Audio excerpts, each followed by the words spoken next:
जय हिंद फ्रेंड्स। तो आज हम लोग क्लास 10th के हिंदी यानी हिंदी का आपका क्लास 10th में दो है, एक गोधली है, एक वर्णिका है। तो हम लोग गोधली का अध्याय 1 यानी अध्याय प्रथम देखने वाले हैं, जो आपका क्या है, श्रम विभाजन और जाति प्रथा है, जिसका लेखक है डॉक्टर भीमराव अम्बेडकर जी। इसका हम लोग आज प्रश्न उत्तर करने वाले हैं।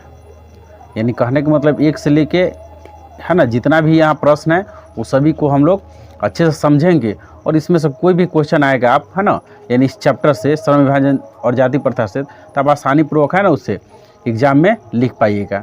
तो चलिए हम लोग शुरू करते हैं। थोड़ा है ना, यह क्वेश्चन आंसर करने से पहले थोड़ा लेखक परिचय देख लेते हैं, उसके बाद हम लोग एक एक करके क्वेश्चन आंसर करेंगे। तो यही हमारे है ना संविधान निर्माता डॉक्टर भीमराव अम्बेडकर जी हैं, जिनको बाबा साहब भी कहा जाता है। इनका जन्म हुआ 14 अप्रैल 1891 में हुआ है, मध्य प्रदेश के महू नामक है ना गांव में एक दलित परिवार में हुआ था। तो और बाकी आप इसके बारे में है ना पढ़ सकते हैं हम लोग। चलिए हम लोग क्वेश्चन आंसर करेंगे, ठीक है। लेकिन मित्र है ना, यह सब प्रश्न देखने से पहले है ना कुछ VBI हम पॉइंट बनाए हैं क्वेश्चन, पहले उसको देखते हैं, उसके बाद इसे देखते हैं, ठीक है। तो देखिए मित्र है ना, तो हम लोग जान गए श्रम विभाजन और जाति प्रथा एक निबंध है जिसे डॉक्टर भीमराव अम्बेडकर जी लिखे हैं। नहीं है, लेखक के अनुसार इस युग की विडंबना क्या है, तो जातिवाद यानी जाति प्रथा को मानने वाले लोगों की कमी नहीं है। दूसरा देखिए, जातिवाद के पोषक किस आधार पर इसका समर्थन करते हैं, तो जातिवाद को मानने वाले लोग इसको बताते हैं कि श्रम विभाजन का ये दूसरा रूप है, यानी श्रम विभाजन यानी काम का बंटवारा कि यह दूसरा रूप है क्या, जातिवाद के मानने वाले लोगों का ऐसा सोच है। तीसरा नंबर देखिए, आधुनिक सभ्य समाज में श्रम विभाजन क्यों आवश्यक है। तो आधुनिक यानी अभी के जो समाज है ना, यानी मॉडर्नाइज जो आपका क्या है सोसाइटी है, इसमें कार्य कुशलता के लिए क्या कर रहा है कि श्रम विभाजन आवश्यक है। चौथा नंबर देखिए, जाति प्रथा को स्वाभाविक विभाजन क्यों नहीं कही जा सकती है या क्यों नहीं माना जा सकता है, तो क्योंकि यह मनुष्य की रुचि है ना, इंटरेस्ट पर नहीं है, कि आदमी से पूछ कर नहीं दिया गया है, इसलिए इसे जाति प्रथा को स्वाभाविक विभाजन नहीं कहा जा सकता है, ठीक है। समाज का निर्माण करने के लिए कौन सी क्षमता का विकास करना चाहिए, तो व्यक्ति अपना पेशा कार्य का चुनाव स्वयं करे। यानी समाज का निर्माण तभी अच्छा से हो पाएगा मित्र, जब व्यक्ति अपना पेशा और कार्य का चुनाव करने के लिए वह स्वयं डिपेंड रहे, है ना, उस पर थोपा नहीं जाए। जाति प्रथा का दूषित सिद्धांत क्या है, तो देखिए जाति प्रथा के दूषित है ना सिद्धांत यह है कि गर्भधारण के समय ही यानी माता के गर्भ में ही बच्चा को, माता के पेट में ही बच्चा को काम का है ना यानी पेशा निर्धारित कर दिया जाता है, कि जो उसका माता पिता है ना, उसका माता पिता जिस यानी माता पिता उसका है ना पेरेंट जिस जाति से है, उसको काम उसी समय है ना तय कर दिया जाता है। जातिवाद के समर्थन में लेखक की पहली आपत्ति क्या थी, तो जाति प्रथा श्रम विभाजन के साथ साथ श्रमिक विभाजन को भी रूप लिए हैं। यानी जाति प्रथा देखिए काम तो बांट ही रहा है, लेकिन श्रमिक को यानी काम करने वाले लोगों को भी ऊंच नीच में क्या करता है, बांट देता है। भारत में जाति प्रथा को क्या विशेषता है ना, भारत में जाति प्रथा की क्या विशेषता है, तो देखिए जाति प्रथा वर्गों में अस्वाभाविक विभाजन के साथ साथ विभाजित वर्गों को एक दूसरे की अपेक्षा ऊंच नीच के भी करार देती है, जो विश्व के किसी समाज में नहीं है। यानी भारत में जो जाति प्रथा है तो काम तो बांट ही रहा है, लेकिन काम करने वाले लोगों को ऊंच नीच के है ना, यानी अमीर गरीब है ना, छोटा बड़ा में क्या कर रहा है, बांट रहा है, जो विश्व किसी समाज में नहीं है, ठीक है। जाति प्रथा मनुष्य को जीवन भर एक पेशे में क्यों बांध देती है, देखिए जाति प्रथा का दोषपूर्ण पूर्व निर्धारण होने से, यानी देखिए जाति प्रथा जो है दोषपूर्ण है ना, पहले से निर्धारित है, इसीलिए जीवन भर एक ही पेशा में लोग बंधे रह जाता है। जाति प्रथा के कारण पूर्व निर्धारित पेशा प्रतिकूल परिस्थिति में क्यों अनुपयुक्त है, तो देखिए तकनीकी परिवर्तन एवं प्रतिकूल परिस्थितियों में अपना पेशा बदलने की स्वतंत्रता न हो तो व्यक्ति भूखा मरने लगता है। यानी कहने को देखिए जाति प्रथा जो है, जाति प्रथा के आधार पर जो काम दिया गया है मित्र, वह क्या होता है कि मान लीजिए तकनीक यानी टेक्नोलॉजी डेवलप कर गया, या तो कोई ऐसा परिस्थिति आया मतलब विकट परिस्थिति, और उस स्थिति में कोई व्यक्ति दूसरा काम नहीं चुन सकता है जाति प्रथा के अनुसार, तो उसके पास कोई काम नहीं रह जाता है, जिससे उसके पास है ना बेरोजगारी और भूखमरी तो हो ही जाता है, साथ साथ उस भूखे मरने के अलावा उसके पास कोई चारा नहीं रह जाता, क्योंकि दूसरा काम कर नहीं सकता है।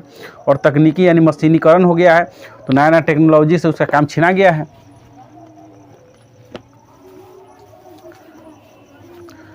हिंदू धर्म की जाति प्रथा पेशा चुनने में किस प्रकार अपनी भूमिका निभाता है। देखिए, व्यक्ति को ऐसा पेशा चुनने की अनुमति नहीं देता है जो उसका पैतृक पेशा न हो, भले ही वो उसमें कितना ही पारंगत हो। यानी हिंदू धर्म उस समय का था जो व्यक्ति को उसका माता पिता यानी पैतृक यानी जो उसका दादा परदादा जो काम कर रहे थे वही काम कर सकते हैं, चाहे वो दूसरा काम में कितना भी पारंगत हो, मतलब उसको आता हो लेकिन दूसरा काम नहीं चुन सकता था। ठीक है, तो यह अनुमति हिंदू धर्म नहीं दे रहा था उस समय। बेरोजगारी का एक प्रमुख प्रत्यक्ष कारण क्या है, तो जाति प्रथा है। ठीक है, प्रमुख और प्रत्यक्ष कारण है। जाति प्रथा का श्रम विभाजन मनुष्य की स्वेच्छा पर निर्भर क्यों नहीं माना जाता है, तो मनुष्य की व्यक्तिगत भावना तथा व्यक्तिगत रुचि का इसमें कोई स्थान अथवा महत्व नहीं होता है। देखिए, जाति प्रथा के आधार पर जो श्रम विभाजन दिया गया है, तब मनुष्य की इसमें कोई व्यक्तिगत है ना भावना या तो रुचि इसमें क्या है स्थान नहीं रखता है। यानी जो जात है वही आपको काम मिलेगा, है ना, चाहे आपको उसमें मन हो या ना हो। लेखक के अनुसार गरीबी और उत्पीड़न से भी बड़ी समस्या क्या है, तो हम जानते हैं लेखक के कहना का मतलब जाति प्रथा जो है ना गरीबी और उत्पीड़न से भी बड़ी समस्या है। उत्पीड़न जानते हैं मित्र, कि मान लीजिए कि आप गए काम करने, उत्पीड़न के मतलब समझिए मित्र, अगर मान लीजिए कि आपको काम करे 10 घंटा आपको करना है, 8 घंटा करना है, लेकिन आपसे 12 घंटा करवा रहा है, पैसा भी मान लीजिए कि 500 सकारा है और दे रहा है मान लीजिए कि 100, या तो नहीं दे रहा है, तो यह एक उत्पीड़न है। तो गरीबी और उत्पीड़न से भी बेकार समस्या किसको माना है, जाति प्रथा को लेखक। ठीक है, लेखक ने आर्थिक पहलू से खतरनाक किस प्रथा को कहा है, तो जाति प्रथा को ही। ठीक है, जाति प्रथा को अधिक हानिकारक क्यों माना गया है, तो जाति प्रथा मनुष्य की स्वाभाविक प्रेरणा रुचि आत्मशक्ति को दबा देता है। देखिए, जाति प्रथा के आधार पर जो काम दिया गया है मित्र, तो जो प्रेरणा है मनुष्य को, है ना, जो रुचि है आत्मशक्ति उसको दबा देता है, और उसका पैतृक पेशा जो है पिता उता करता है वही काम में क्या करता है उसको करना पड़ता है, जिससे उसका आत्मशक्ति क्या हो दब जाता है और वह टालू प्रवृत्ति का भी हो जाता है, जिससे कम काम करने लगता है। ठीक है, लेखक का रचनात्मक पहलू क्या है, तो आदर्श समाज। लेखक क्या चाहता है, आदर्श समाज, वैसा समाज जहाँ सब है ना उसके योग्यता पर काम को दिया जाए, न कि जात पात है ना बीच में टांग अड़ावे। लेखक के अनुसार आदर्श समाज क्या है, तो जहाँ स्वतंत्रता हो, समता हो, भाईतृत्व हो यानी भाईचारा हो, इस तरह के समाज को आदर्श समाज कहते हैं। स्वतंत्रता मतलब कोई काम करने के लिए स्वतंत्र हो, समता मतलब सबको एक समान देखा जाए, जैसे गरीब और अमीर का वोट दोनों बराबर होता है, उसी तरह से मतलब गरीब उसी तरह से यानी गरीब और अमीर में कोई फर्क ना हो। ठीक है, यानी सब एक समान देखा जाए, भारतीय तो लोग मिलजुल कर रहे, उसी को आदर्श समाज कहते हैं। आदर्श समाज में किस प्रकार की गतिशीलता होनी चाहिए, तो आदर्श समाज में इतनी गतिशीलता होनी चाहिए कि जिससे कोई भी वांछित परिवर्तन समाज के एक छोर से दूसरे छोर तक हो पाए। जैसे मान लीजिए कि मुखिया है आपके गांव में, ठीक है, तो अगर वह जल नल योजना शुरू किया तो एक है ना अमीर घर से एक गरीब घर है ना, एक गरीब घर के लोगों तक वह जल नल का यानी पानी का सुविधा होना चाहिए। तो हम लोग कह सकते हैं गतिशीलता क्या है, एक गरीब से लेकर अमीर तक, है ना, इस तरह से होनी चाहिए। भाईचारे का वास्तविक रूप क्या है, तो दूध और पानी का मिश्रण, है ना, जिस तरह से दूध पानी मिल जाता पता नहीं चलता, उसी तरह भाईचारे का मतलब कि मिलजुल कर ही रहना। लेखक के अनुसार लोकतंत्र क्या है, तो लोकतंत्र मूलतः सामूहिक जीवनचर्या की एक रीति तथा समाज में सम्मिलित अनुभवों के आदान प्रदान का नाम है।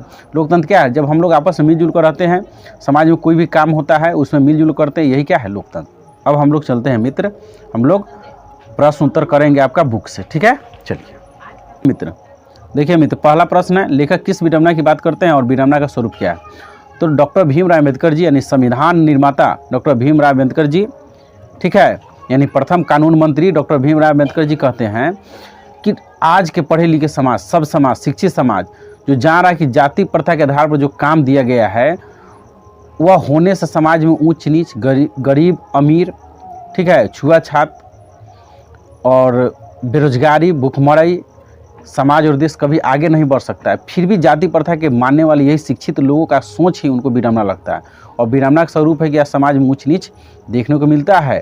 ठीक है, जो व्यक्ति को है ना माता पैतृक पेशा को चुनने के लिए विवश करता है, तो विडंबना का स्वरूप है कि समाज और देश आगे नहीं बढ़ सकता है ना। तो हम लोग कह सकते हैं कि लेखक किस विडंबना की बात करते हैं, तो आज के आधुनिक सब समाज में जो लोग जाति प्रथा के मानने वाले हैं, लोगों का सोच को क्या मानते हैं, विडंबना मानते हैं, आश्चर्य मानते हैं। इसका स्वरूप यह है मित्र कि आज है ना, समाज में ऊंच नीच छुआछूत यह सब है। ठीक है, अगर चाहते हैं मित्र उसका आंसर तो यहाँ से भी यहाँ तक लिख सकते हैं। ठीक है, देखिए मित्र दूसरा प्रश्न, जातिवाद के पोषक उसके पक्ष में क्या तर्क देते हैं। तो देखिए जो जाति प्रथा को मानने वाले लोग हैं उसके पक्ष में यह तर्क देते हैं मित्र कि जाति प्रथा जो है श्रम विभाजन का दूसरा रूप है। यानी जातिवाद के मानने वाले लोग का कहना क्या है कि जाति है ना, जाति प्रथा का दूसरा नाम है ना श्रम विभाजन। यानी श्रम विभाजन का दूसरा नाम क्या है, जाति प्रथा है, ऐसा जातिवाद के पोषक का कहना है। ठीक है, अगर आप चाहते हैं मित्र तो चाहिएगा तब दूसरा का आंसर यहाँ से लेकर यहाँ तक लिख सकते हैं। ठीक है, तीसरा नंबर देखिए मित्र, जातिवाद के पक्ष में दिए गए तर्कों पर लिखा कि प्रमुख आपत्तियाँ क्या है। तो जातिवाद के पक्ष में दिए गए तर्कों पर लिखा का प्रमुख आपत्तियाँ यह है कि जाति प्रथा जो है लोगों को है ना, लोगों से पूछ कर नहीं दिया गया था। यानी उसका रुचि जानकर, उसका योग्यता जानकर नहीं दिया गया था। यही उनका क्या है, प्रमुख आपत्तियाँ है।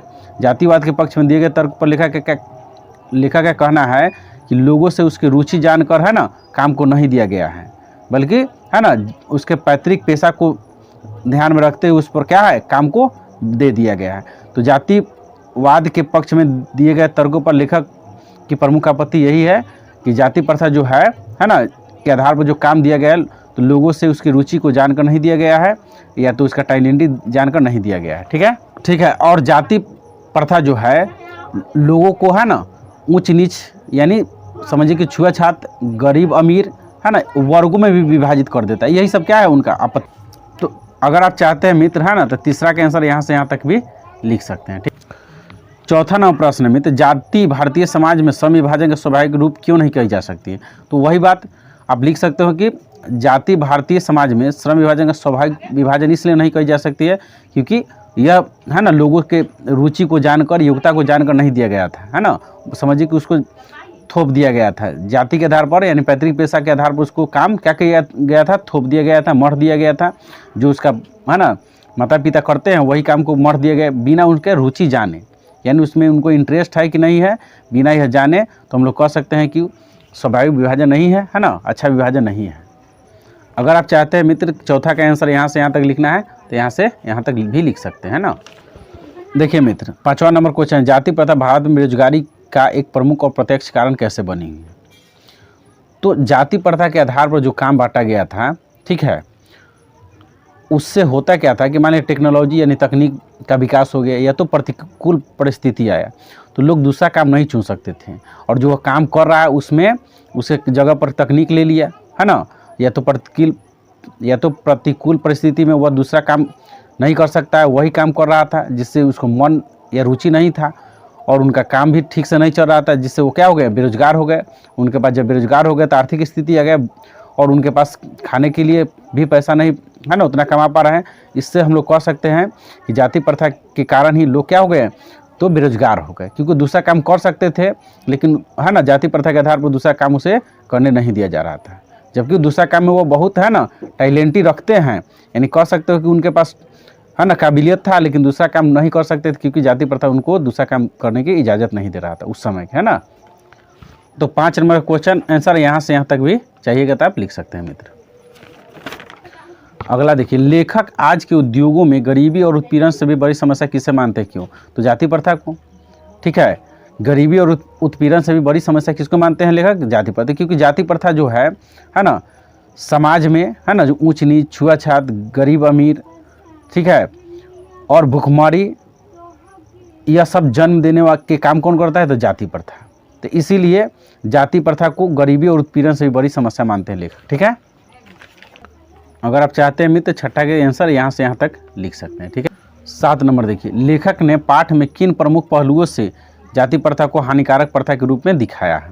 तो लेखक ने पाठ में निम्नलिखित पहलुओं से जाति प्रथा को क्या है, एक हानिकारक प्रथा के रूप में दिखाया। वही फिर इसमें भी लिख सकते हैं मित्र कि जाति प्रथा के कारण आज जो है ना क्या है, समाज में ऊंच नीच, छुआछूत, बेरोजगारी, भूखमरी और समाज और देश कभी आगे नहीं बढ़ सकता है, क्योंकि उनका पैतृक जो पेशा है वही करना है। यानी जाति प्रथा क्या कहता है कि जो आपका माता पिता काम करो वही करना है, चाहे कोई भी स्थिति आ जाए, आपको दूसरा काम नहीं, मतलब दूसरा काम नहीं कर सकते हो।